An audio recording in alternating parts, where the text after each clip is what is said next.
এই যাত্রা ঈদ আনন্দের। প্রিয়জনের সঙ্গে ঈদের আনন্দ ভাগাভাগি করতে ঢাকা ছাড়েন কোটি মানুষ। তবে ঈদ যাত্রা কোনো কোনো পরিবারে নিয়ে আসে স্বজন হারানোর বিষাদ। পরিসংখ্যান বলছে প্রতি ঈদে সড়কে দুর্ঘটনায় ৩ থেকে ৪০০ মানুষ মারা যাচ্ছেন। সব দুর্ঘটনা গণমাধ্যমে না আসায় ঈদ যাত্রায় প্রকৃত মৃত্যুর সংখ্যা আরও বেশি বলে ধারণা করা হয়। যাত্রী, পরিবহন মালিক ও চালকরা বলছেন পথে পথে নানা অব্যবস্থাপনা মৃত্যু ফাঁদ তৈরি করে রেখেছে। ঈদ যাত্রায় ঝুঁকি আরও বেড়ে যায়।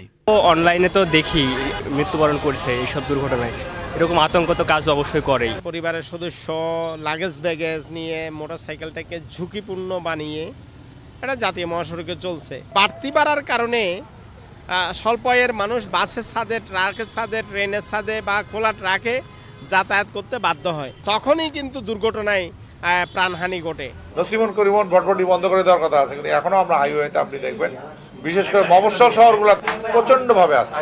প্রকৃতপক্ষে এগুলো কিন্তু উচ্ছেদ করা যায়নি। হয়তো কোনো সিদ্ধান্ত ২০% বাস্তবায়ন হয়েছে, আবার কোথাও কোথাও শতভাগ গাফেলতিও দেখা যায়। কর্তৃপক্ষের দাবি এবার দুর্ঘটনা কমে আসবে, সেজন্য সব প্রস্তুতি নেওয়া হয়েছে।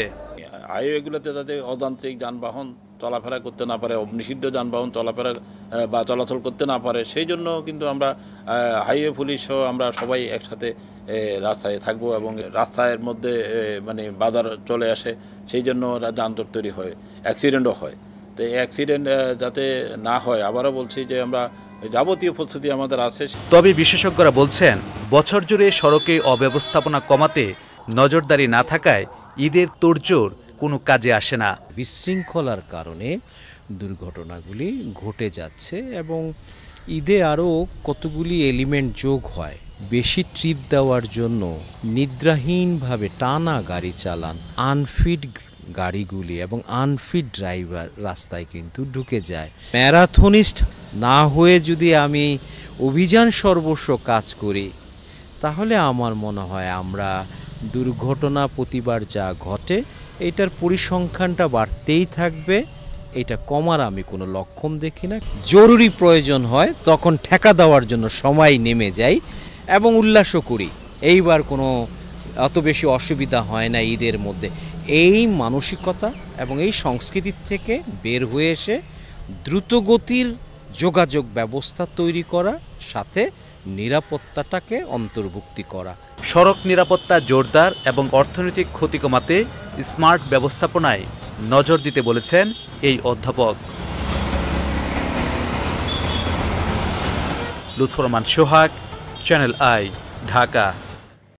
ঈদ যাত্রা স্বস্তির করতে প্রতি বছরই নানা পদক্ষেপ নেওয়ার আশ্বাস থাকলেও সড়কে মৃত্যুর মিছিল কমছে না। যাত্রী অধিকার সংশ্লিষ্টরা বলেছেন সড়কে নিরাপত্তা নিয়ে সরকার সিদ্ধান্ত নিলেও রাস্তায় তার বাস্তবায়ন হয় না। অদক্ষ চালক, ফিটনেসহীন যানবাহন, অতিরিক্ত যাত্রী বহন, বেপরোয়া যান চলাচল ও দুর্বল ট্রাফিক ব্যবস্থাপনার মধ্যেই ঈদ যাত্রা করতে হয়। লুৎফর রহমান সোহাগের রিপোর্ট।